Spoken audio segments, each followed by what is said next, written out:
যুবক ডানে তাকায় একবার, বামে তাকায় একবার, পিছনে তাকায় আরেকবার। মাকেও দেখা যায় না, জন্মদাত্রী মা, আমার জন্মদাতা বাবাকেও পাওয়া যায় না, বন্ধু বান্ধব সমাজপতি কাউকে দেখা যায় না।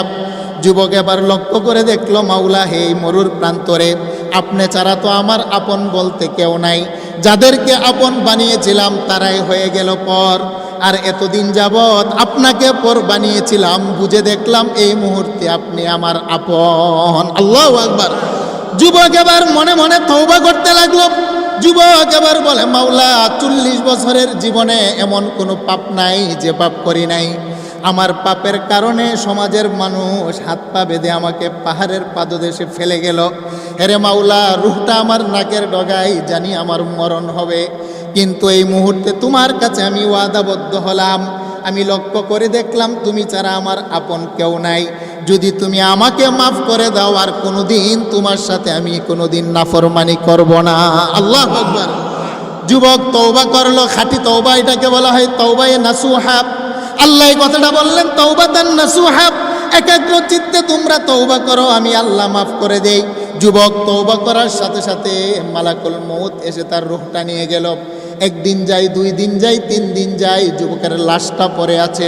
সমাজের কেউ তাকে গোসলও করায় না, কাপনও পরায় না, দাফন দেয় না, জানাজার নামাজ পড়ানোর জন্য কেউ আসে না। হাদিস কানা বুখারী। আল্লাহ নবী বলেন, আমার আল্লাহ মূসা পয়গম্বরকে ডেকে বললেন, মূসা, আমার একটা গোলাম ওই যে দেখো পাহাড়ের পাদদেশে পড়ে আছে, তার শরীরের মধ্যে কীরা পোকা ধরেছে, সমাজের কেউ তো তার জানাজার নামাজের জন্য আসে না। হেরে মূসা, নিজ হাতে কূপ থেকে পানি উঠাইয়া গোসল দিবা। হেরে মূসা, নিজের জুব্বা দিয়া তাকে কাপনের কাপন পড়াইবা। হেরে মূসা, নিজে ইমাম হয়ে জানাজার নামাজের ইমামতি করবা। হেরে মূসা, নিজে কবর খনন করে কবরের ভিতরে তাকে দাফন করবা। হে মূসা, জানাজার নামাজ পড়ানোর আগে একটা ঘোষণা দিবা বনি ইসরাইলের মধ্যে, যত মানুষ আমার এই গোলামের জানাজার নামাজে উপস্থিত হবে, সমস্ত মানুষের গুনাহ খাতা আমি আল্লাহ মাফ করে দেব। আল্লাহু আকবার। আমার আল্লাহ এই কথাটাই বললেন, ইয়া আইয়ুহাল্লাযীনা আমানু তুবু ইলাল্লাহি তাওবাতান নাসুহা।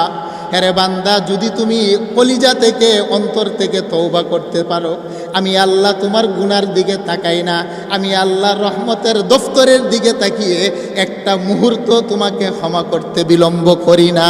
সুবহানাল্লাহ। মূসা পয়গম্বর দৌড় দিয়ে গেলেন যুবকের নিকটে। গিয়ে দেখেন যুবকের দেহের ভিতরে কীরা পড়ে আছে, যুবকের হাত পা বাঁধা। মূসা পয়গম্বর নিজে কূপ থেকে পানি উঠিয়ে যুবককে গোসল করাইলেন।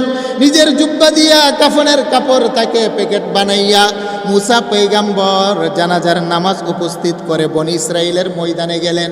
গিয়ে ঘোষণা দিলেন, কে আছো আমার পিছনে জানাজার নামাজ পড়বা? ওই যে একটা যুবক পড়ে আছে মরুর প্রান্তরে, ওই যুবকের জানাজার নামাজের ইমামতি করব আমি মূসা পয়গম্বর। ওই যুবকের জানাজার নামাজে যত মানুষ উপস্থিত হবা, আল্লাহর পক্ষ থেকে ঘোষণা, প্রত্যেকটা মানুষের জীবনের গুনাহ খাতা আমার আল্লাহ মাফ করে দিবেন। আল্লাহু আকবার। আর একটু জোরে বলেন সুবহানাল্লাহ। হাজার হাজার লক্ষ লক্ষ মানুষ জানাজার নামাজে উপস্থিত হয়ে গেলেন। মানুষগুলা জানাজার নামাজ পড়ার আগে বলে, পয়গম্বর মূসা, লাশটার চেহারা একটু দেখতে চাই। মূসা পয়গম্বর সারিবদ্ধভাবে মানুষগুলাকে যুবকের চেহারা দেখার অনুমতি দিলেন। সমস্ত মানুষগুলা যুবকের চেহারা দেখে আশ্চর্যান্বিত হয়ে যায়। তারা বলেন, মূসা, এ তো আমার ভাই অপরাধী, তাকে তো আমরাই ফেলি। আলহামদুলিল্লাহ, আলহামদুলিল্লাহ নাহমাদুহু ওয়া নাস্তাঈনুহু ওয়া নাস্তাগফিরুহু ওয়া নু'মিনু বিহি ওয়া নাতাওয়াক্কালু আলাইহি ونعوذ بالله من شرور أنفسنا ومن سيئات أعمالنا من يهده الله فلا مضل له ومن يضلله فلا هادي له ونشهد أن لا إله إلا الله وحده لا شريك له ونشهد أن سيدنا وسندنا وحبيبنا وقلوبنا ومعشوقنا ومحبوبنا وأولانا ومولانا محمد صلى الله تعالى عليه وعلى آله وأصحابه وبارك وسلم تسليما كثيرا كثيرا. أما بعد فأعوذ بالله من الشيطان الرجيم. بسم الله الرحمن الرحيم. يا أيها الذين آمنوا توبوا إلى الله توبة نصوحا.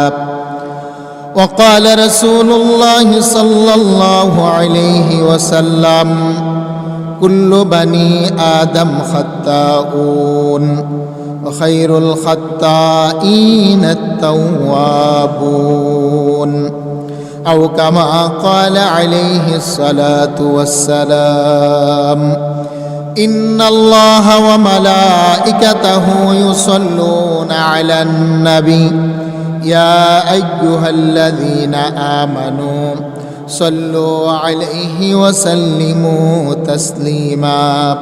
সকলে দুরূদ শরীফ পড়ুন। আল্লাহুম্মা সাল্লি আলা মুহাম্মাদিন ওয়া আলা আলি মুহাম্মাদ কামা সাল্লাইতা আলা ইব্রাহিম ওয়া আলা আলি ইব্রাহিম ইন্নাকা হামিদুম মাজিদ। আল্লাহুম্মা বারিক আলা মুহাম্মাদিন ওয়া আলা আলি মুহাম্মাদ كما باركت على إبراهيم وعلى آل إبراهيم إنك حميد مجيد. بلغ العلا بكماله كشف الدجى بجماله حسنت جميع خصاله صلوا عليه وآله. সকল দিল থেকে বলেন সাল্লাল্লাহু আলাইহি ওয়াসাল্লাম, সাল্লাল্লাহু আলাইহি ওয়াসাল্লাম। আল্লাহ সুবহানাহু ওয়া তাআলার আলিশান দরবারে লাখো কোটি শুকরিয়া জ্ঞাপন করছি, যিনি আমাদেরকে পবিত্র মাহে রমজানুল মুবারকের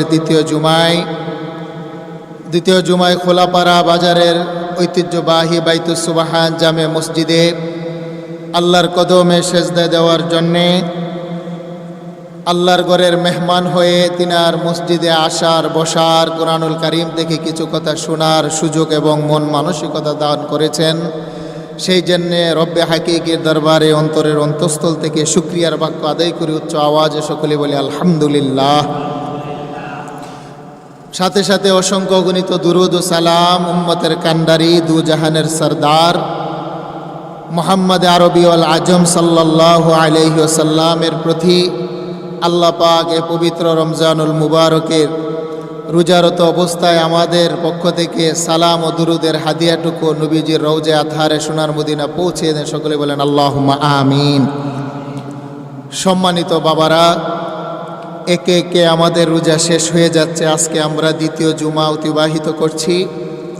আল্লাহ সুবহানাহু ওয়া তাআলা, চেয়ারম্যান সাহেব সামনে চলে আস, সামনে চলে আস। রমজানুল মুবারককে আমার আল্লাহ তিনভাবে সাজিয়েছেন। হাদিসের মধ্যে আছে আমার আল্লাহ রমজানুল মুবারককে তিনভাবে সাজিয়েছেন। তার ভিতরে হলো আউয়ালুহু রহমাতুন, প্রথম দিকে আমার আল্লাহ রহমত, আউসাতুহু মাগফিরাতুন, মধ্য দিকে হলো মাগফিরাত, ও আখিরুহু ইক্কুম মিনান নার, শেষের 10 দিন আমার আল্লাহ তার অগণিত অসংখ্য বান্দা বান্দিকে জাহান্নাম থেকে মুক্ত করে দেন, মাফ করে দেন। বলেন আলহামদুলিল্লাহ। আমরা প্রথম 10 দিন রহমত অতিবাহিত করেছি। জানি না আল্লাহর পক্ষ থেকে কে কতটুক রহমত পেয়েছি, এটা বান্দার কর্মের উপরে নির্ভর করবে। আল্লাহর সাথে যার যতটুক সম্পর্ক হয়েছে, আমরা সম্পর্ক করতে পেরেছি, সে তত পরিমাণ রহমতের ভাগীদার হয়েছে। কি বলেন, ঠিক কিনা? কিন্তু অনেক কপালপুরা বান্দাবান্দি আছে যে রমজান মাসে রহমতের সময় আল্লাহ পাক খুলে রেখেছেন রহমতের দরজা, কিন্তু হতভাগা কপালপুরারা কালো কাপড় টাঙ্গায়া খুলে রেখেছে দোকানের শাটার। কি বলেন, ঠিক না বেঠিক? এরকম আছে কি না? হ্যাঁ, তো তাদের জন্য রহমতের সুসংবাদ নয়, তাদের জন্য দুঃসংবাদ। আর তাদের জন্য ঈদগাহের নামাজ নয়, তাদের জন্য হলো ও ঈদ। নবী বলছেন, যারা রহমতের সময় রমজান মাসে কালো এবং লাল কাপড়ের ভিতরে ঢুকে দিনের বেলা খাবার খায়, তারা যেন আমার ঈদগাহের মধ্যে না আসে। নাউজুবিল্লাহ বলেন। قال رسول الله صلى الله عليه وسلم إذا دخل رمضان فتحت أبواب السماء وفتحت أبواب الجنة وفي رواية غلقت أبواب جهنم وسلسلة الشياطين وفي رواية فتحت أبواب الرحمة الله أكبر قال আল্লাহর নবী বলছেন, রমজান আসার সাথে সাথে আমার আল্লাহর রাগান্বিত ক্রোধ গুসা সব কিছুকে আমার আল্লাহ বন্ধ করে দিয়ে আকাশের রহমত আর জান্নাতের দরজা বান্দার জন্য আমার আল্লাহ উন্মুক্ত করে দেন। সুবহানাল্লাহ বলেন। অগুল্লিকাত আবওয়াবু জাহান্নাম, আমার আল্লাহ 7টা জাহান্নামের দরজা রমজান মাসে বন্ধ করে দেন। অসুলসিলাতিশ শায়াতিন, মালাউন শয়তানের হাত পায়ে আমার আল্লাহ শিকল দ্বারা আবদ্ধ করেন। অফুতিহাত আবওয়াবুর রাহমা, আমার আল্লাহ 99টা রহমতের দরজা বান্দার জন্য উন্মুক্ত করে দেন। সুবহানাল্লাহ। আমার আল্লাহ 100 রহমত সৃষ্টি করেছেন। কথা শুনবেন, হাদিসের মধ্যে আছে 100 দয়া মায়া প্রেম ভালোবাসা রহমত আমার আল্লাহ সৃষ্টি করে। একটা অংশ 80,000 মাখলুকাতের মধ্যে আল্লাহ ছড়িয়ে ছিটিয়ে দিয়েছেন। এর এক অংশ জাররা পরিমাণ আমার মা পেয়ে আমাকে এত ভালোবাসে, আমার বাবা পেয়ে আমার বাবা আমাকে এত ভালোবাসে। একটা প্রাণী এক অংশ জাররা পরিমাণ পাওয়ার পরে সে তার বাচ্চাগুলাকে এতভাবে আগলিয়ে রাখে, ভালোবাসে। আল্লাহ বলেন, আমার গোটা সৃষ্টি জগতে 100 মায়ার একটা অংশকে আমি আল্লাহ ভাগ করে দিয়েছি, আর বাকি 99টা দয়া মায়া ভালোবাসা আমি আল্লাহ আমার কুদরতি হাতে বান্দা বান্দির জন্য রেখে দিয়েছি। সুবহানাল্লাহ। সেই জন্য আমার রাসূল যখন মেরাজের রজনীতে যান, মেরাজে গিয়ে আমার আল্লাহর আরশে আউজিমের দিকে তাকান, তাকিয়ে নবীজি বলেন, উম্মত আমি একটা লেখা দেখেছি আল্লাহর আরশে আউজিমের নিচে। লেখাটা কি? আরবি অক্ষরে লেখা, ইন্না রাহমাতি তাগলিবু গাদাবি। আল্লাহ বলছেন, নবী নিশ্চয় আমার আল্লাহর রাগ ক্রোধ কম, আমি আল্লাহর মায়া দয়া বেশি। সুবহানাল্লাহ বলেন। কারণ আল্লাহর মায়া যদি না হতো বাবা, আমরা যে পরিমাণ নাফরমানি করি আমাদেরকে আল্লাহ এক ডুব পানি পান করাতেন না। কি বলেন, ঠিক কিনা? আল্লাহর মায়া এবং দয়ায় আমরা বেঁচে আছি। আল্লাহ পাক সেই রহমতের দয়ার ভান্ডার থেকে কতটুকু দয়া পেয়েছি এটা আল্লাহই ভালো জানে। তারপরও আমরা আশা রাখি আল্লাহ পাক যেন তিনার রহমতের ভান্ডার থেকে এই রহিম আর গাফফার নামের উসিলা দয়া মায়া দিয়ে আমাদেরকে ভরপুর করে দেয়। সকলে বলেন আমিন। এখন যে সময়টা চলছে সেটা হলো মাগফিরাত। এই 10 দিন মাগফিরাত, ও আউসাতুহু মাগফিরাতুন, এই 10টি দিন চলছে মাগফিরাত। আল্লাহ পাক বান্দা বান্দি অসংখ্য মানুষদেরকে তার গুনাহ থেকে আমার আল্লাহ মাফ করে দিবেন। সুবহানাল্লাহ বলেন। আমরা মাফ চাই কি চাই না? এমন কি কেহ আমরা আছি যে হুজুর আমরা গুনাহ করি নাই? আমার নবীর জবানের ভাষা, নবীজি বলছেন, গুনাহ থেকে মুক্ত একমাত্র নবী রাসূলগণ। এই ছাড়া পৃথিবীতে যত মানুষ আছে, রাজা বলেন আর প্রজা বলেন, হুজুর বলেন আর সাধারণ মানুষ বলেন, ধনী বলেন আর গরিব বলেন, সাদা চামড়ার মানুষ বলেন আর কালো চামড়ার মানুষ বলেন, নবীজি বলেন একমাত্র নবী রাসূলগণ ছাড়া পৃথিবীতে যত মানুষ আছে সমস্ত মানুষ হলো গুনাহগার। আর গুনাহগারদের মধ্যে সবচাইতে ভালো মানুষ ওই মানুষটা যে মানুষটা গুনাহ করার পরে আল্লাহর দরবারে কান্নাকাটি করে তওবা করে নেয়। সুবহানাল্লাহ বলেন। ক্বালা রাসূলুল্লাহ সাল্লাল্লাহু আলাইহি ওয়াসাল্লাম, কুল্লু বানি আদম খাত্তাউন ওয়া খায়রুল খাত্তাইনা আত-তাওয়াবুন। আল্লাহর নবী বলেন, সমস্ত বনি আদমগণ গুনাহগার, তবে তাদের মধ্যে উত্তম এবং ভালো মানুষ হলো তারা যারা গুনাহ করার পরে সাথে সাথে আল্লাহর দরবারে তওবা করে নেয়। আল্লাহু আকবার। আমার আল্লাহ এই কথাটাই কোরআনের মধ্যে বললেন, ইয়া আইয়ুহাল্লাযীনা আমানু তুবু ইলাল্লাহ তুবু ইলাল্লাহি তাওবাতান নাসুহা। হে পৃথিবীর ইমানদারেরা, শয়তান তোমাদের প্রকাশ্য দুশমন এবং শত্রু। ইন্নাশ শাইতানা লিল ইনসানি আদুউম মুবিন। শয়তান ডান দিক থেকে তোমাদেরকে প্রবঞ্চনা দিবে, বাম দিক থেকে প্রবঞ্চনা দিবে, সামনে থেকে প্রবঞ্চনা দিবে, পিছন দিক থেকে শয়তান তোমাদেরকে প্রবঞ্চনা দিবে, গুনাহের জাল ছিটিয়ে ফেলবে। আমি আল্লাহ 6টা দিক বানিলাম, শয়তানকে 4টা দিকের ক্ষমতা দিলাম। উত্তর দিক, দক্ষিণ দিক, পূর্ব দিক, পশ্চিম দিক। শয়তান আমার আল্লাহর কাছে 4টা দিকের ক্ষমতা চাইলেন। আল্লাহ বলেন যাও, 4টা দিকের ক্ষমতা দিলাম। শয়তান বলে মাওলা, চতুর্দিক থেকে আমি প্রবঞ্চনা দিয়ে গুনাহ করে জাহান্নামে নিব। আল্লাহ বলেন আরো 2টা দিক আছে, একটা হলো উপরের দিক, আরেকটা হলো নিচের দিক। এই 2টা দিকের ক্ষমতা শয়তান তোমাকে দেই নাই, আমি আল্লাহর হাতে রেখে দিলাম। মাওলা হে, 2 দিকের ক্ষমতা রেখে আপনি কি করবেন? আল্লাহ বলেন তুবু ইলাল্লাহি তাওবাতান নাসুহা। তোমাদের জন্য আকাশের দরজা আমি আল্লাহ উন্মুক্ত রাখলাম। গুনাহ করার পরে আকাশের দিকে হাত তুলে যদি তওবা করো, আমি আল্লাহ সাথে সাথে উপর থেকে তোমাদেরকে ক্ষমা করে দেব। আল্লাহু আকবার। শয়তানকে আমার আল্লাহ উপরের দিক থেকে প্রবঞ্চনা দেওয়ার ক্ষমতা দেয় নাই, আল্লাহ 4 দিক থেকে প্রবঞ্চনা দেওয়ার ক্ষমতা এবং শক্তি দিলেন। সেই জন্য আমার আল্লাহ বলেন ইয়া আইয়ুহাল্লাযীনা আমানু তুবু ইলাল্লাহি তাওবাতান নাসুহা। তোমরা গুনাহ করার পরে তওবা করে নাও, আমি আল্লাহর দিকে ফিরে আসো, আমি অবশ্যই তোমাদের তওবা গ্রহণ করে নিব।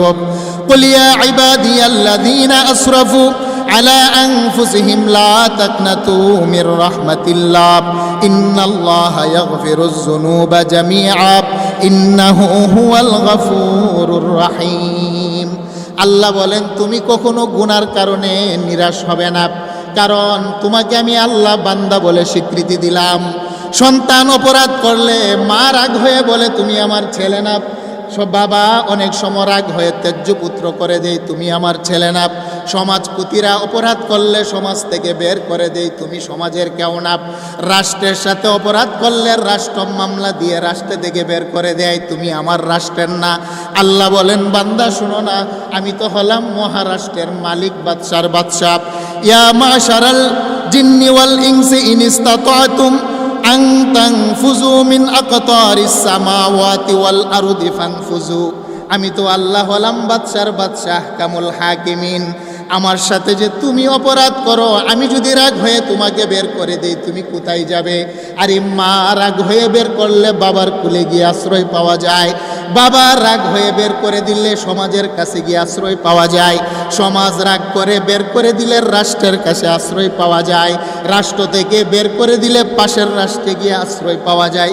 আল্লাহ বলেন কুলিয়া ইয়া মাশারাল জিন্নি ওয়াল ইনসি, হে মানব জাতি আর জিন্নাত জাতি, অপরাধের কারণে আমি আল্লাহ যদি তোমাকে বের করে দেই, কোথায় যাবে তুমি বলো না? যাওয়ার কোথাও জায়গা নাই। লা তানফুজুনা ইল্লা বিসুলতান, সুতরাং কোথাও যাওয়ার জায়গা পাবে না, ফিরে আমি আল্লাহর দরবারে তোমরা চলে আসো। আল্লাহু আকবার বলেন। আমি জানতে চাই বাবা, তাড়িয়ে দিলে কোথাও যাওয়ার জায়গা আছে? আরেকটু জুড়ে বলেন, জায়গা আছে? আল্লাহ যদি আমাদেরকে বলে যে আমার রাষ্ট্র ছেড়ে চলে যাও, কোথায় যাবেন? বাংলা ছেড়ে ভারতে যাবেন, ভারত ছেড়ে পাকিস্তান যাবেন, আফগানিস্তান, কিজিকিস্তান, তিজিকিস্তান, আমেরিকা, ইংল্যান্ড। আল্লাহ বলেন গোটা জাহানটাই আমার। আমি যদি বের করে দেই বান্দা, যাওয়ার কোথাও জায়গা পাবি না। আমি যদি এক কাতরা পানি বন্ধ করে দেই, পৃথিবীর কে আছে বলো না তোমাকে এক কাতরা পানি পান করাবে? আছে কেউ? আরেকটু জোরে বলেন, আছে কেউ? তাহলে মাওলা কি করব বলেন? আল্লাহ নিজেই বলছেন কুলিয়া ইবাদি, হে আমার বান্দা, হে আমার বান্দা। সন্তান অপরাধ করলে মা বলে তুমি ছেলে না, বাবা বলে তুমি আমার ছেলে না। স্ত্রী অপরাধ করলে স্বামী তালাক দিয়ে দেয়, তুমি আমার স্ত্রী না। নেতা নেত্রী কর্মী যদি অপরাধ করে নাম কেটে দেই, তুমি আমার কর্মী না, তুমি আমার দলের কেউ না। আল্লাহ নিজেই ঘোষণা দিলেন যতই অপরাধ করো না কেন, কুলিয়া ইবাদি, দিন শেষে তো তুই আমি আল্লাহরই বান্দা। আল্লাহু আকবার বলেন। দেখেন শব্দটা কত সুন্দর। আল্লাহ বলেন ইবাদি, হাজার অপরাধ করার পরে আল্লাহ বলেন কিরে তুই তো আমারই বান্দা। আমি যদি তোকে বলে দিই তুই আমার বান্দা না, তুই কোথায় যাবি? কারণ কুলিয়া ইবাদি, নবী আপনি বলেন না যতই গুনাহ করুক না কেন তারা তো আমি আল্লাহ মনিব, তারা তো আমি আল্লাহরই বান্দা। সুবহানাল্লাহ বলেন। আল্লাহ বলেন কুলিয়া ইবাদি ইসরাফু আলা আনফুসিহিম লা তাকনাতু মির রাহমাতিল্লাহ। আল্লাহ বলেন কখনো গুনার কারণে নিরাশ হবি না, হেরে বান্দা কখনো তোমরা নৈরাশ হবা না। যদি অপরাধ করে থাকো, তোমার গুনার একটা সীমা আছে, আমি আল্লাহর রহমতের কোনো সীমা নাই।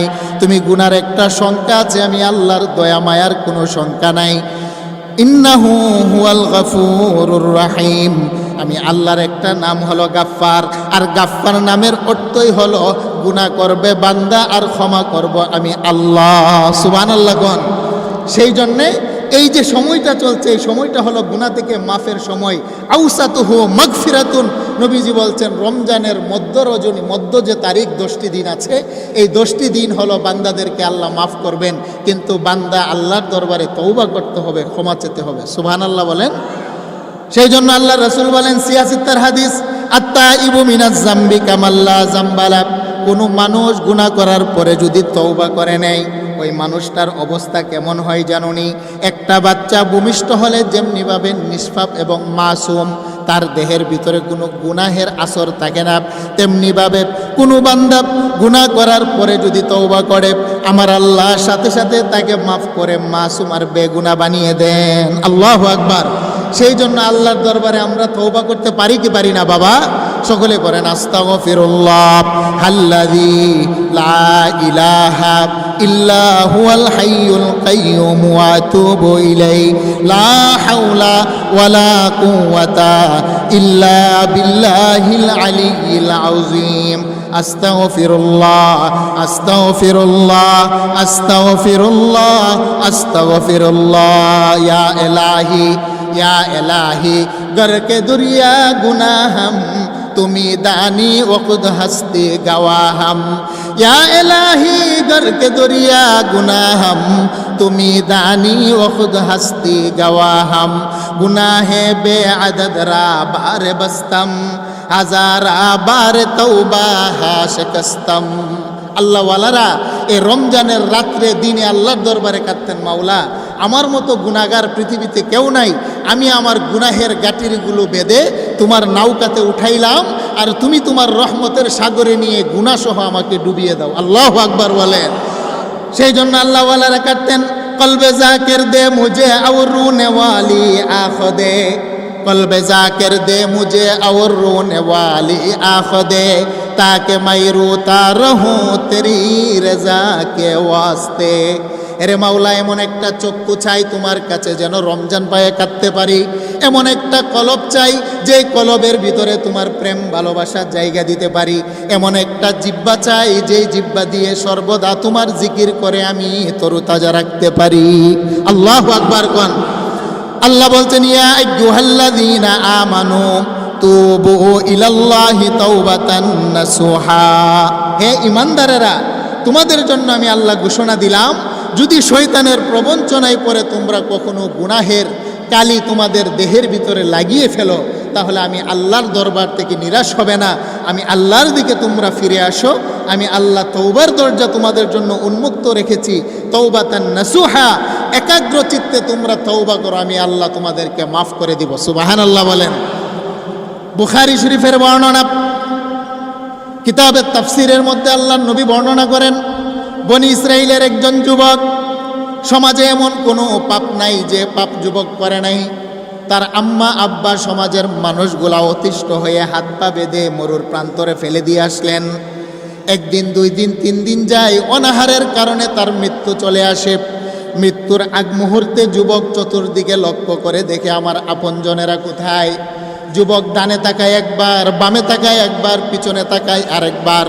মাকেও দেখা যায় না, জন্মদাত্রী মা, আমার জন্মদাতা বাবাকেও পাওয়া যায় না, বন্ধু বান্ধব সমাজপতি কাউকে দেখা যায় না।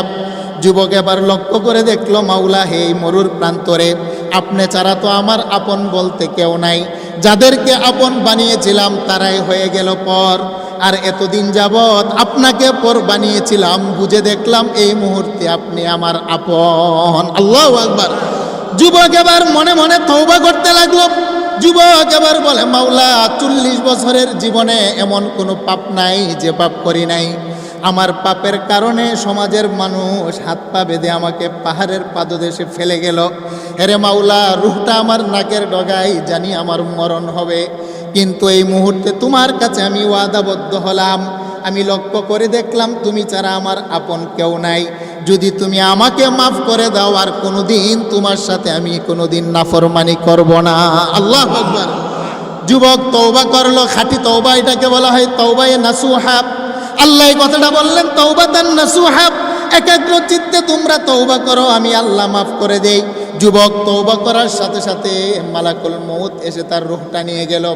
একদিন যায়, 2 দিন যায়, 3 দিন যায়, যুবকের লাশটা পড়ে আছে। সমাজের কেউ তাকে গোসলও করায় না, কাপনও পরায় না, দাফন দেয় না, জানাজার নামাজ পড়ানোর জন্য কেউ আসে না। হাদিস কানা বুখারী। আল্লাহ নবী বলেন, আমার আল্লাহ মুসা পয়গম্বরকে ডেকে বললেন, মুসা, আমার একটা গোলাম ওই যে দেখো পাহাড়ের পাদদেশে পড়ে আছে, তার শরীরের মধ্যে কীরা পোকা ধরেছে, সমাজের কেউ তো তার জানাজার নামাজের জন্য আসে না।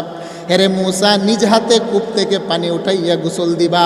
হেরে মুসা, নিজের জুব্বা দিয়া তাকে কাপনের কাপন পড়াইবা। হেরে মুসা, নিজে ইমাম হয়ে জানাজার নামাজের ইমামতি করবা। হেরে মুসা, নিজে কবর খনন করে কবরের ভিতরে তাকে দাফন করবা। হে মুসা, জানাজার নামাজ পড়ানোর আগে একটা ঘোষণা দিবা বনি ইসরাইলের মধ্যে, যত মানুষ আমার এই গোলামের জানাজার নামাজে উপস্থিত হবে, সমস্ত মানুষের গুনাহ খাতা আমি আল্লাহ মাফ করে দেব। আল্লাহু আকবার। আমার আল্লাহ এই কথাটাই বললেন, ইয়া আইয়ুহাল্লাযীনা আমানু তুবু ইলাল্লাহি তাওবাতান নাসুহা। হেরে বান্দা, যদি তুমি কলিজা থেকে, অন্তর থেকে তওবা করতে পারো, আমি আল্লাহ তোমার গুনার দিকে তাকাই না, আমি আল্লাহর রহমতের দফতরের দিকে তাকিয়ে একটা মুহূর্ত তোমাকে ক্ষমা করতে বিলম্ব করি না। সুবহানাল্লাহ। মুসা পয়গম্বর দৌড় দিয়ে গেলেন যুবকের নিকটে, গিয়ে দেখেন যুবকের দেহের ভিতরে কীরা পড়ে আছে, যুবকের হাত পা বাঁধা। মুসা পয়গম্বর নিজে কূপ থেকে পানি উঠিয়ে যুবককে গোসল করাইলেন, নিজের জুব্বা দিয়া কাফনের কাপড় তাকে প্যাকেট বানাইয়া মুসা পয়গম্বর জানাজার নামাজ উপস্থিত করে বনি ইসরাইলের ময়দানে গেলেন। গিয়ে ঘোষণা দিলেন, কে আছো আমার পিছনে জানাজার নামাজ পড়বা? ওই যে একটা যুবক পড়ে আছে মরুর প্রান্তরে, ওই যুবকের জানাজার নামাজের ইমামতি করব আমি মুসা পয়গম্বর। ওই যুবকের জানাজার নামাজে যত মানুষ উপস্থিত হবা, আল্লাহর পক্ষ থেকে ঘোষণা, প্রত্যেকটা মানুষের জীবনের গুনাহ খাতা আমার আল্লাহ মাফ করে দিবেন। আল্লাহু আকবার। একটু জোরে বলেন সুবহানাল্লাহ। হাজার হাজার লক্ষ লক্ষ মানুষ জানাজার নামাজে উপস্থিত হয়ে গেলেন। মানুষগুলা জানাজার নামাজ পড়ার আগে বলে, পয়গম্বর মুসা, লাশটার চেহারা একটু দেখতে চাই। মুসা পয়গম্বর সারিবদ্ধভাবে মানুষগুলাকে যুবকের চেহারা দেখার অনুমতি দিলেন। সমস্ত মানুষগুলা যুবকের চেহারা দেখে আশ্চর্যান্বিত হয়ে যায়। তারা বলেন, মুসা, এ তো আমার ভাই অপরাধী, তাকে তো আমরাই ফেলে দিয়ে গেছি। বাবা বলে, মুসা, সে তো আমার সন্তান, এমন কোনো অপরাধ নাই আমার সন্তান করে নাই, তার অপরাধের কারণে অতিষ্ঠ হয়ে আমি বাবাই তো সন্তানকে এখানে হাত পা ফেলে দিয়ে বেঁধে ফেললাম।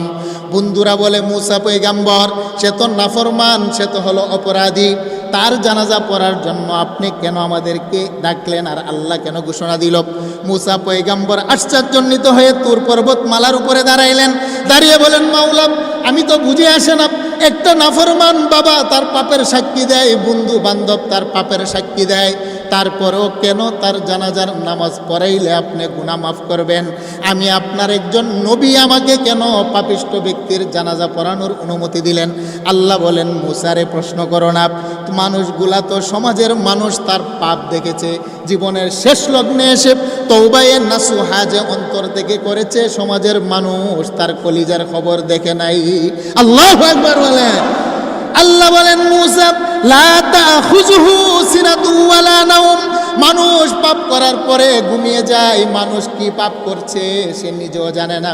আরে মুসা, সকালবেলা পাপ করলে বিকাল পর্যন্ত আমি আল্লাহ অপেক্ষা করি, বিকালবেলা পাপ করলে ফজর পর্যন্ত আমি আল্লাহ অপেক্ষা করি। মানুষগুলা ঘুমিয়ে যায়, লা তাখুযুহু সিনাতু ওয়ালা নাওম। আমি আল্লাহ কিন্তু ঘুমাই না, আমার তন্দ্রা নাই।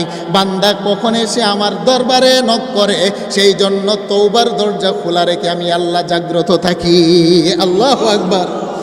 তুবু ইলাল্লাহি তাওবাতান নাসুহা। হে মুসা, তার মা বাবা আত্মীয় স্বজন হাত পা বেঁধে যখন মরর প্রান্তরে ফেলে দিয়ে গেল, যুবক এদিক সেদিক তাকিয়ে দেখে তার আপনজন কেউ নাই। জীবনের শেষ মুহূর্তে আমি আল্লাহর সাথে ওয়াদাবদ্ধ হলো আর কোনোদিন গুনাহ করবে না। এই বিষয়টার, এই সময়টার জন্য আমি আল্লাহ অপেক্ষা ছিলাম। আমার বান্দা তওবায়ে নাসুহা করতে দেরি, আমি আল্লাহ 40 বছরের গুনাহ খাতা মাফ করতে একটা সেকেন্ডও দেরি করি নাই। সুবহানাল্লাহ। হে মুসা, তুমি বলো না, যার গুনাহ মাফ হয়ে যায় তাকে কি পাপী বলবা নাকি আল্লাহর বন্ধু বলবা? কারণ যার দেহের ভিতরে গুনাহ নাই সে হলো আল্লাহর ওলি, সে হলো আল্লাহর বন্ধু। আল্লাহ বলেন, মুসা তার জীবনের 40 বছরের গুনাহ যখন আমি আল্লাহ ক্ষমা করে দিলাম, তার তো হাত পা বাঁধা ছিল, একটা গুনাহ করার মতো সাহস আর সুযোগ সে পায় নাই। তাকে মাফ করার পরে আমি আল্লাহ উলির দফতরে তার নাম উঠিয়ে দিলাম। তুমি বলো, যারা উলি হয় তারা হয় আমি আল্লাহর বন্ধু, আর বন্ধুর জানাজার নামাজে যারা উপস্থিত হবে আমি আল্লাহ মেহমানদারি করব তাদের গুনাহ খাতা মাফ করে দিয়ে। আল্লাহু আকবার বলেন। সেই জন্য আল্লাহ বলেন, ইয়া আইয়ুহাল্লাযীনা আমানু তুবু ইলাল্লাহি তাওবাতান নাসুহা। হে পৃথিবীর মানুষ, আমি আল্লাহর 99টা রহমতে মুক্ত রমজান মাসে, আর আমি আল্লাহ তওবার দরজা পশ্চিম আকাশে খোলা রেখেছি। গুনাহ করার পরে যদি একাগ্র চিত্তে অন্তর আর কলিজার ভিতর থেকে তুমি যদি খালেস নিয়তে তওবা করতে পারো, তুমি কখনো নিরাশ হবে না। আমি আল্লাহ একটা সেকেন্ডও তোমাকে মাফ করতে বিলম্ব করি না। আল্লাহু আকবার বলেন। সেই বিশ্বাস আমাদের আছে কি নাই? আরেকটু জুড়ে বলেন, আছে কি নাই? আমার আল্লাহ আমাদেরকে মাফ করতে পারে কি পারে না? সেই জন্য বাবা তওবা করব কার দরবারে? সেই জন্য বাবা আমরা কেউ নিষ্পাপ নয়, আমরা সকলেই গুনাহগার। আমরা চোখের গুনাহ, হাতের গুনাহ, পায়ের গুনাহ, চলা বলা, উঠা বসা, খাবারে দাবারে, পোশাকে পরিচ্ছেদে। সেই জন্য সর্ব অবস্থায় যদি কোনো পাপ হয়ে যায় আল্লাহর দরবারে তওবা করব। আস্তাগফিরুল্লাহ, আস্তাগফিরুল্লাহ, আস্তাগফিরুল্লাহ, আস্তাগফিরুল্লাহ। আউয়ালুহু রাহমাতুন আওসাতুহু মাগফিরা। আল্লাহর নবী বলেন, রমজানের মাঝখানের 10টা দিন হলো গুনাহ থেকে মুক্তির দিন। সুবহানাল্লাহ। আল্লাহর কাছে দোয়া করি, আল্লাহ পাক যেন এই যে মাগফিরাতের দিনগুলো অতিবাহিত করছি, আল্লাহ সুবহানাহু ওয়া তাআলা শুধু আমাদেরকে নয়, আমাদের পূর্বপুরুষ, আমাদের সমাজের মানুষ, আমাদের দেশের মানুষ, আমাদের আম্মা আব্বা, আত্মীয় স্বজন, মহব্বতের মানুষ, উস্তাদ মাশায়েখ সহ সকলকে আপনি মাফ করে দেন। সকলে বলেন আমিন। আল্লাহ সুবহানাহু ওয়া তাআলা বাবা এই 10টি দিন আল্লাহর দরবারে তওবা ইস্তেগফারের মাধ্যমে কাটানোর তৌফিক দান করে। সকলে বলেন আমিন। আমি আপনাদের সামনে আরেকটি কথা বলি, আগামী বুধবার কি 20শে রমজান না? এতেকাফের বিষয়টা নিয়ে একটু কথা বলি। বাবা, যেহেতু পরের জুমাতে এতেকাফ না, এতেকাফের আগে 20শে রমজানে এতেকাফ 3 প্রকার ইসলামের বিধান। একটা হলো ওয়াজিব এতেকাফ, সুন্নতে মুআক্কাদা আলাল কিফায়া, আরেকটি হচ্ছে নফল। ওয়াজিব এতেকাফ হলো আপনি মান্নত করলেন যে আল্লাহ আমার যদি এই কাজটা পূর্ণ হয় তাহলে আমি এতেকাফ রাখবো, তাহলে ওই কাজটা পূর্ণ হওয়ার পরে এতেকাফটা পালন করা এটা আপনার উপরে ওয়াজিব। তবে ওয়াজিব এতেকাফের জন্য শর্ত হলো রোজা রাখতে হবে, রোজা রেখে ওয়াজিব এতেকাফ আদায় করতে হবে। এটা হলো এতেকাফের এক নিয়ম। আরেকটি হলো সুন্নতে মুআক্কাদা আলাল কিফায়া, যেই এতেকাফটা আমার রাসূল সাল্লাল্লাহু আলাইহি সাল্লাম সারা জীবন ভর রেখেছেন। সুবহানাল্লাহ বলে। আমার রাসূলের ইন্তেকালের পরে আম্মাজান আয়েশা বলেন, বুখারীর বর্ণিত, যে আমরা রাসূলের স্ত্রীগণ আমরা এই এতেকাফটা পালন করেছি। সেই জন্য জামে মসজিদে সমাজের পক্ষ থেকে একজন মানুষও যদি এতেকাফে বসে তাহলে সকলেই গুনাহ থেকে মুক্ত হয়ে যাবে। আর জামে মসজিদে যদি সমাজের কেহ, মহল্লার কেহ যদি এতেকাফে না বসে তাহলে গোটা সমাজ গুনাহগার হবে, যেহেতু এটা হলো সুন্নতে মুআক্কাদা। তাহলে কখন বসতে হবে? এটা হলো 20 তারিখ সূর্য ডুবার আগ থেকে নিয়ে শাওয়ালের চাঁদ উদিত হওয়া পর্যন্ত এই 10টা দিন একাগ্র চিত্তে আল্লাহর নৈকট্য অর্জনের উদ্দেশ্যে জামে মসজিদের এক কর্নারে নিরিবিলিতে বসা, ধ্যানে বসা, এটাকে বলা হয় এতেকাফ। সুবহানাল্লাহ বলেন। মা বোনেরা বসবেন তারা ঘরের ভিতরে নির্দিষ্ট একটা জায়গায়, কিন্তু সংসারের কাজকর্ম করতে পারবে না, কথাবার্তা বলতে পারবে না। এতেকাফের উদ্দেশ্য হলো একবারে নীরবে নিস্তব্ধ হয়ে বসা, অর্থাৎ একাগ্র চিত্তে যেন আল্লাহর সাথে আর বান্দার সাথে যেন একটা সম্পর্ক হয়, সবে কদরের তালাশ করা। সেই জন্য বাবারা, আমাদের মসজিদে কেউ আছেননি সম্মানিত মুসল্লিয়ানে কেরাম, একজন হলেও বসতে হবে, নাইলে আমরা সকলেই গুনাহগার হব। কে আছেন 20 তারিখ থেকে এতেকাফে বসবেন? ভাইয়ের নাম কি? জি জি, জনাব গুলাব ভাই আমাদের মসজিদে এতেকাফে বলবেন। সকলে বলেন আল্লাহুম্মা আমিন। আর কেহ আছেন এতেকাফে বসবেন? জি জি জি, তাহলে এতেকাফে আপনি অবশ্যই 20 তারিখ ইফতারির আগে চলে আসবেন, আর শাওয়ালের ঈদের চাঁদ উঠলে তারপরে বাড়িতে চলে যাবেন। আরেকটা হলো নফল, আমরা যে মসজিদে আসি 2 ঘন্টা 1 ঘন্টার জন্য, এই নফল এতেকাফে বসতে পারবো। আল্লাহ পাক আমাদেরকে তৌফিক দান করে, সকলে বলেন আমিন। বাবা আরেকটি বিষয় বলি, যেহেতু রমজান মাস আসছে, জাকাতের বিষয়ে আগামী সপ্তাহে আলোচনা করি, তারপরও আপনাদেরকে বলি, জাকাত এটা হলো আল্লাহর পক্ষ থেকে একটা ফরজ বিধান। ওয়া আকিমুস সালাতা ওয়া আতুজ যাকা। জি জি,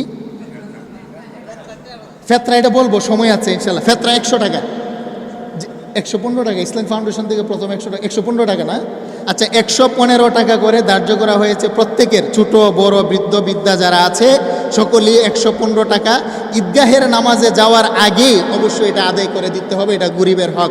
আল্লাহ পাক আমাদেরকে তৌফিক দান করে, সকলে বলেন আমিন। ইনশাল্লাহ জাকাতের বিষয়ে আগামী জুমাতে আলোচনা করব। জি, এটা আগামী জুমাতে ইনশাল্লাহ আলোচনা করব। জি জি, এটা জি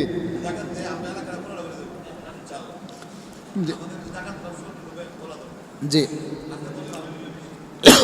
সময় হবে কিনা? আচ্ছা, তারপর আমি 5 মিনিট একটু বলি, সম্মানিত হাজিরিন, সময় আছে।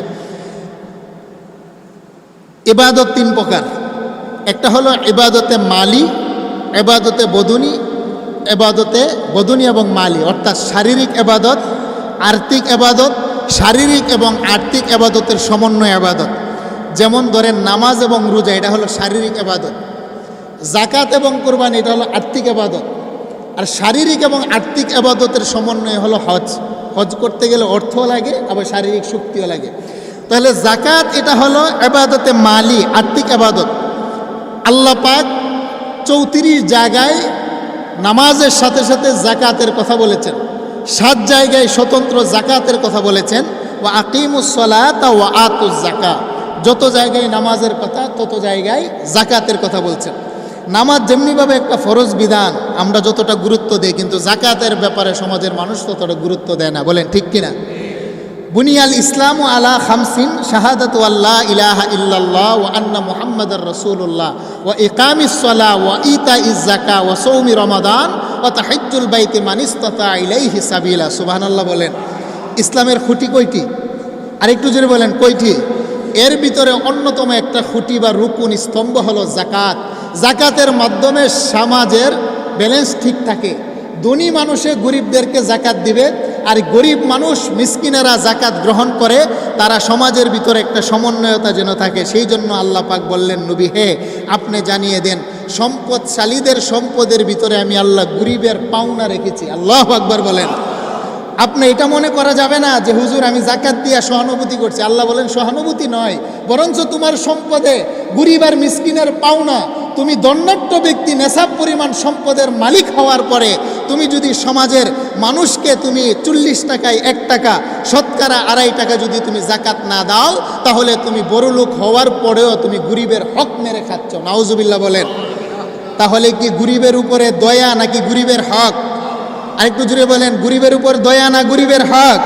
তাহলে সারা সমাজের দণ্ডাঢ্য ব্যক্তি জাকাত ওয়াজিব হওয়ার পরও যারা জাকাত দেয় না, তারা হলো আসলে গরিবের হক মেরে খাচ্ছে। বলেন ঠিক না বেঠিক? সেই জন্য বাবা জাকাত, প্রশ্ন হলো হুজুর তাহলে জাকাত ফরজ কার উপরে? শুনেন, ইসলামের পরিভাষায় 7.5 ভরি স্বর্ণ অথবা 52.5 তোলা রূপা অথবা তার সমপরিমাণ ব্যবসায়ের মাল অথবা গবাদি পশু অথবা উসুরি জমিনের ফসল, এই সমপরিমাণ সম্পদ যদি 1 বছর অতিবাহিত হয়, তাহলে 40 টাকায় 1 টাকা, শতকরা 2.5 টাকা, 1 কোটি টাকায় 2.5 লক্ষ টাকা আপনার উপরে ওয়াজিব গরিব মিসকিনকে মালিক বানিয়ে দেওয়া। আল্লাহু আকবার বলেন। এখন প্রশ্ন হতে পারে, হুজুর আমার কাছে তো 7.5 ভরি স্বর্ণ নাই, আমার কাছে 52.5 তোলা রূপা আছে, তাহলে 52.5 তোলা রূপার হিসাবে আপনার উপরে জাকাত দিতে হবে। 1000 টাকা ভরি যদি হয়, 52.5 ভরি রূপার দাম কত বাবা? 52,500 টাকা। ইমাম আবু হানিফা রহমতুল্লাহ আলাইহি বলছেন আপনার উপরে জাকাত ওয়াজিব। এখন প্রশ্ন হলো, হুজুর 52.5 তোলা রূপাও নাই, রূপার চল যেহেতু নাই, এত রূপা কারো গড়ে রাখে না, আমার কাছে 2 ভরি অথবা 1.5 ভরি স্বর্ণ আছে, 3-4 ভরি রূপা আছে, 10-20 হাজার টাকা আছে, তাহলে ইসলাম বলে স্বর্ণটাকে রূপাটাকে নগদ টাকাটাকে একসাথে মিলাবেন, মিলানোর পরে 52.5 তোলে রূপার দাম অর্থাৎ 52,500 টাকা আপনার হাতে যদি 1 বছর অতিবাহিত হয়, এত টাকার মালিক যদি হন, তাহলে 40 টাকার 1 টাকা আপনার উপরে জাকাত দেওয়াটা ওয়াজিব। সুবহানাল্লাহ বলেন। এখন আপনারা বলেন, এই হিসাব করলে আমাদের সমাজে গরিব বেশি নাকি জাকাতওয়ালা বেশি? আরেকটু জোরে বলেন, গরিব বেশি না জাকাতওয়ালা বেশি? হ্যাঁ, সেই জন্য ইমামগণ বলছেন, ফুকাহায়ে কেরাম, রূপার মূল্য দিয়া তোমরা জাকাত দিবা, তাহলে হবেটা কি? সমাজের ভিতরে গরিব বলতে আর কেউ থাকবে না। সমাজের যারা গরিব হবে তাদের সংখ্যা হবে কম, আর রূপার নেশাবে জাকাত দিলে দণ্ডাট্য জাকাত দেনেওয়ালার সংখ্যা হবে বেশি। সমাজের মানুষের ভিতরে চুরি, ডাকাতি, রাহাজানি, পকেটমার আর মসজিদের ব্যাটারি চুরি বন্ধ হয়ে যাবে। ঠিক না বেঠে? আজকে ধনী মানুষেরা জাকাত না দেওয়ার কারণেই সমাজের গরিব মানুষ আমাদের মসজিদে ঢুকে দান বাস্ক চুরি করে। বাবা আরেকটু জোরে বলেন, ঠিক না বেঠিক? সেই জন্য আমরা জাকাত দেব বাবা, জাকাত।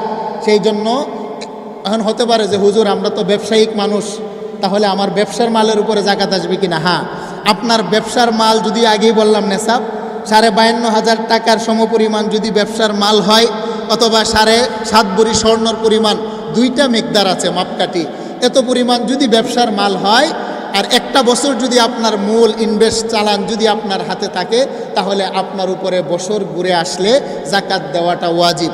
এখন হলো হুজুর, তাহলে জাকাতরা দিব কারে? জাকাতরা দিতে হবে 8 শ্রেণীর ব্যক্তিকে। কত শ্রেণীর ব্যক্তিকে? আল্লাহর কোরআনে বলছেন যে 8টা খাতে জাকাত দিতে হবে। এই 8 খাত ছাড়া যদি জাকাত দেন তাহলে জাকাত আদায় হবে না। আপনার আম্মা গরিব, মারে দিয়ে দিলেন না, মাকে জাকাত দেওয়া যাবে না, হারাম। আব্বা গরিব, হুজুর আমি সন্তান জুদা, টাউনে থাকি, কোটিপতি, আমার আব্বা গরিব, আব্বারে দিতে পারবো কিনা? না, বাবাকে জাকাত দেওয়া যাবে না, হারাম। হুজুর আমার ছেলে, আমি টাকার মালিক, আমার ছেলে গরিব, রিক্সা চালায়, দিতে পারবো কিনা? না, ছেলেকেও দেওয়া যাবে না, নিজের মেয়েকেও দেওয়া যাবে না। 8টা খাত, এর ভিতরে একটা হলো আপন ভাই বোনকে দেওয়া যাবে। সুবহানাল্লাহ বলেন। আপনি যাদের থেকে জন্ম নিয়েছেন, অর্থাৎ আপনার বাবা মা, বাবা মার জন্ম নিয়েছে দাদা দাদু, দাদা দাদু জন্ম নিয়েছে বড় আব্বা বড় আম্মা থেকে। আরেকটু জোরে বলেন কে? সেই জন্য বাবা জাকাত হলো ফরজ বিধান, আল্লাহর বিধান, আমার রাসূলের আদেশ। আমরা যদি জাকাত দেই সমাজের ভিতরে আর গরিব বলতে কেউ থাকবে না, চুরি ডাকাতি বন্ধ হবে, সমাজের ভারসাম্য টিকে থাকবে। আল্লাহ সুবহানাহু ওয়া তাআলা গরিবের হক আমি ধনী মানুষের কাছে পাওনা, আমার এই পাওনা থেকে আমি কেন গরিবের হকটাকে আমার সম্পদের ভিতরে রাখবো? আমি আমার গরিব ভাইয়ের হকটাকে আমি আদায় করে দিয়ে দিব। আল্লাহ পাক আমাদেরকে মানবার, বুঝবার, আমল করার তৌফিক দান করে। সকলে বলেন আমিন। আমাদের মসজিদে উপস্থিত আছেন